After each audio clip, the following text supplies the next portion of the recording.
Худлаа хөгжлийн банк өнгөрсөн хугацаанд хуримтлалтай Монгол аянаараа дамжуулан 7 харилцагчдаа байр бэлэглэж 20 гаруй харилцагчаа гадаадад аялуулж ингээд нийтдээ 2000 орчим харилцагчаа урамшуулсан байдаг.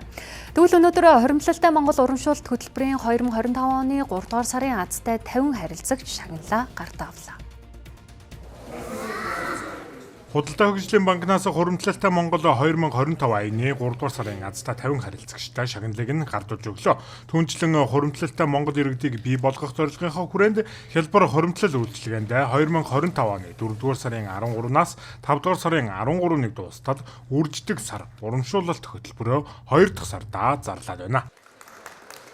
Нийт азтан болсон хадгалсан эзэмштэй баярлалаа. Худлаа хөгжлийн банкныханд сайн сайхныг өгсөе.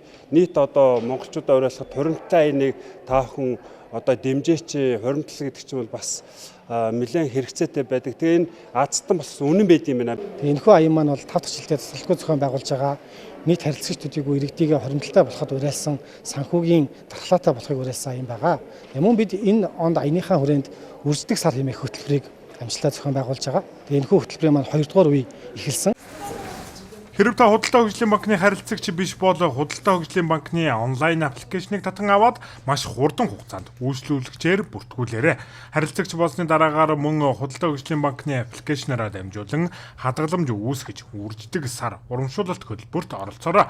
Харилцагчдаа өмнө нь хариултаа хадгалын үйлчилгээнд бүрэлдэхэлтэй байсан бол бүртгүүлсэн дүнгээ урамшууллын хугацаанд эмэгдүүлэх боломжтой юм а. Ингэснээр бид танд 25 мянган төгрөг болоход тусад нь урамшуулал болгож 25 мянган төгрөгийг нэмж олгох юм а.